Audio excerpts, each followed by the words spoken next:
Messieurs, dames, nous sommes lundi et vous le savez, j'aime me poser tranquillement devant ma caméra pour parler de Dragon Ball Daima. En attendant, j'espère que vous avez passé un bon week-end en famille, que vous avez profité de votre entourage. Et Dragon Ball Daima, c'est vraiment la série parfaite pour rassembler un peu tout le monde autour de la télé. 20 petites minutes. Chez moi, du moins, on passe un bon petit moment chaque semaine. Bref, épisode 14, plutôt intéressant, c'est l'épisode que j'attendais la semaine dernière. Clairement, hein, l'épisode de transition qui progresse dans l'histoire et non pas le filler comme on a pu voir. Alors pour moi c'est un filler. Hein. L'épisode 13, voilà l'épisode 13 comme on a pu le voir il y a 2 semaines, ou une semaine, excusez-moi. Bref, j'arrête de parler, je vais vous livrer mes impressions sur tout ça. On enchaîne tout de suite, maintenant c'est parti.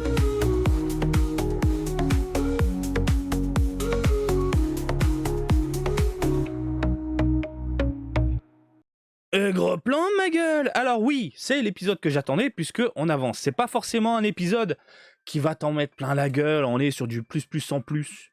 Hein, on va dire ça comme ça. Mais ça reste tout de même agréable à regarder. On est sur un épisode qui aurait dû être diffusé il y a maintenant une semaine en arrière. Surtout après une pause, après le Super Saiyajin 3. Voilà, il faut cet épisode. Moi j'appelle ça un épisode de transition. Hop, on bascule dans un nouvel univers et on progresse tranquillement dans l'histoire. Je dis ça parce que, de ce qu'on a vu sur la toile, j'en ferai une vidéo à part je pense, apparemment il n'y aurait que 20 épisodes, ça a été plus ou moins confirmé par une plateforme Ulule, je crois que c'est une plateforme japonaise en plus je crois.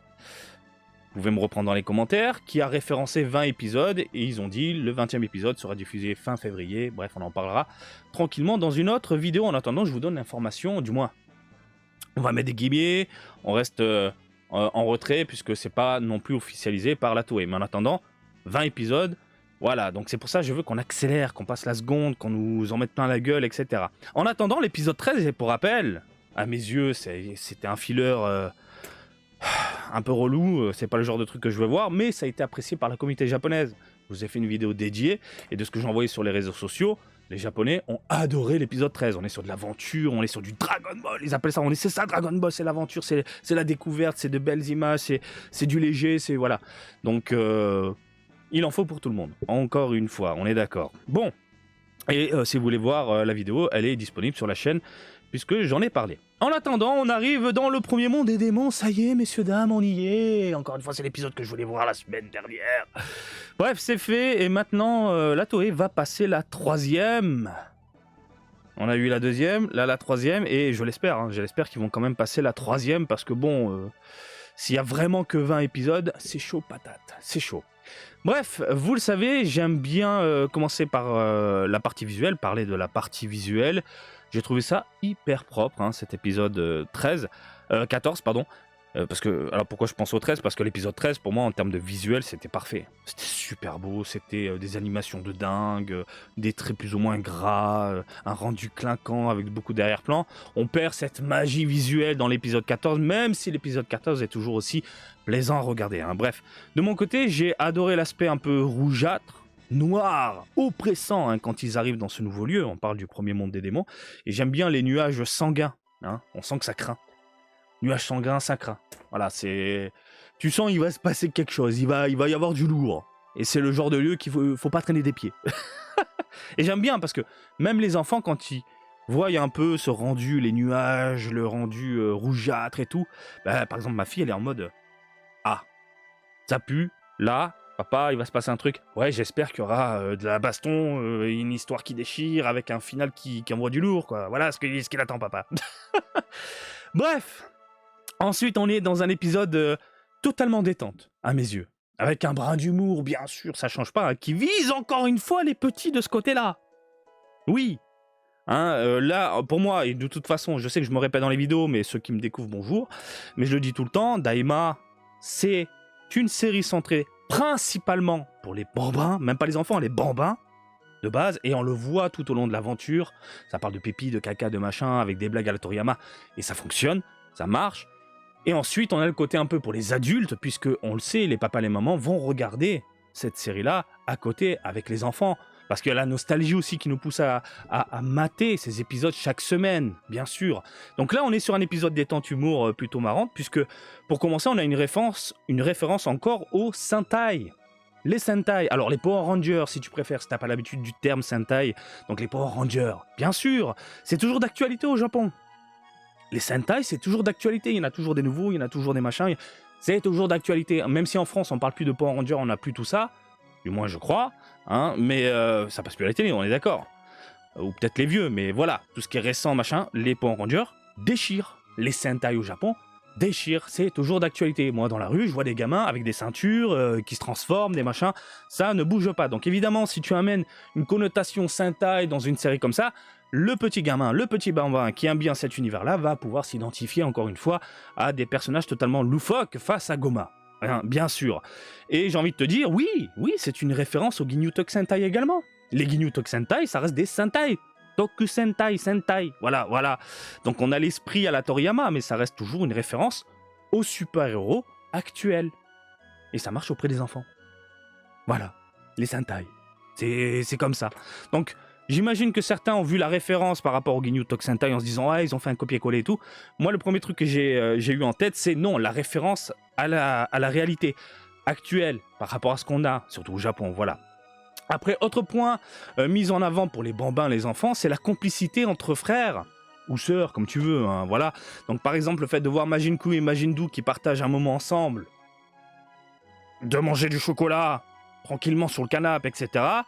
C'est le genre de choses qu'on t'emmène, c'est des petites valeurs qu'on essaie d'amener aux enfants en disant, ben regarde, c'est la famille, regarde, même dans le dessin animé, ça se passe comme ça, il faut que ça se passe comme ça aussi à la maison, voilà, on essaie d'amener aussi des petits messages comme ça. Et aussi, on a la rencontre des deux frères, donc les Majin, hein, les deux Majin, avec le groupe de super-héros à la Sentai. La rencontre dans la boutique, et ensuite, ils balancent des phrases, genre des phrases de valeur. Et ça, pour moi, c'est un reflet, comme un miroir de la réalité. Au Japon, on a tout ça, on a vraiment tout ça. Par exemple, c'est le genre de choses qu'on voit ici, hein, je vous parle au Japon, lors d'événements dédiés aux Sentai. Si tu vas à Tokyo et que tu fais le show des Sentai à Suidobashi, à Tokyo, hein, tu vas pouvoir rencontrer, si tu veux, les Sentai et ils balancent des phrases de valeur. Mange du chocolat, mange bien, mange des fruits et légumes, des machins, etc. Et je vais vous donner une anecdote, je vais vous livrer une anecdote de mon côté. Il y a très longtemps, j'avais fait, écoutez bien, hein, une visite de maison. Donc on est allé voir mon beau-frère avec ma femme, hein. On est allé voir son frère, qui a une petite famille, etc. On a fait la visite de plusieurs maisons. Vous savez pourquoi ? En fait, les maisons, on s'en battait les couilles. Ils ont déjà acheté une baraque. C'est surtout pour avoir les activités à l'intérieur, pour les enfants. Et après, à l'extérieur, on avait accès gratuitement aux Sentai. Il y a des vrais Sentai qui débarquaient. Des mecs en costume, bien sûr. Mais pour les gamins, c'est les vrais Sentai. Et ces Sentai-là te balancent des phrases de valeur comme dans Dragon Ball Daima. Pour moi, vraiment, c'était un miroir de ce qu'on voyait dans la réalité ici. Et quand tu les vois les deux à manger du chocolat, machin, en disant « Putain, les Sentai et tout », c'est vraiment un épisode centré pour les gamins. C'est un truc de fou.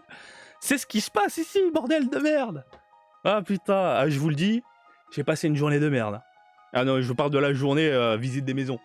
Parce que les mecs sont là pour te vendre la baraque. Donc il y a plein d'activités dans la maison pour te faire ressentir un peu, regarde, si tes enfants s'amusent, c'est génial et tout. Moi je suis là, à l'époque j'ai pas de gamin, mais putain.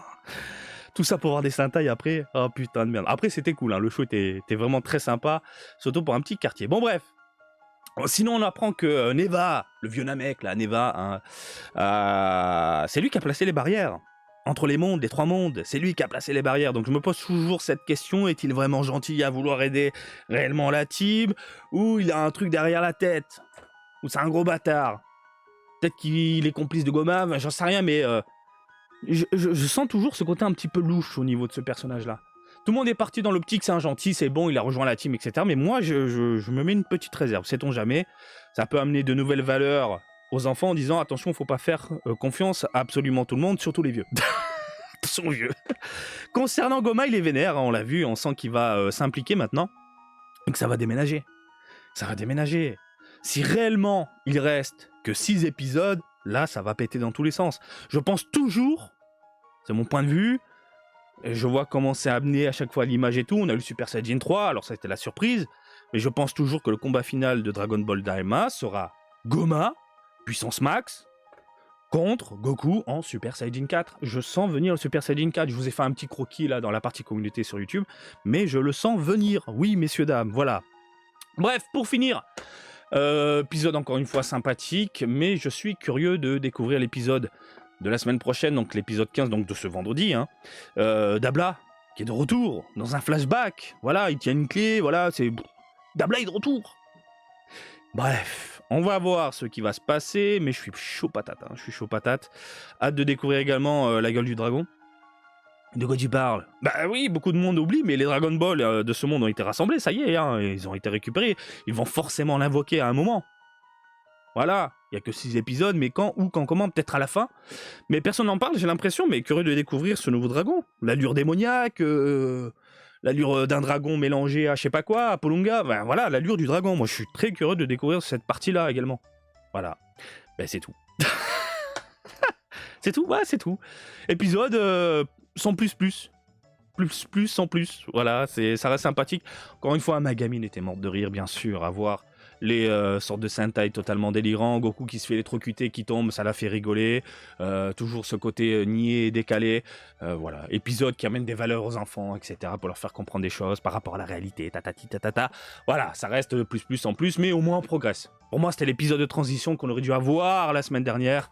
Et pas là, quoi. Allez, je vous laisse réagir dans les commentaires pour ne pas changer. Comme d'habitude, je vous invite à me suivre sur Twitter, Facebook, Twitch et TikTok, Marty Japan. Et je vous dis à très bientôt. Allez, salut, bisous, ciao, ciao!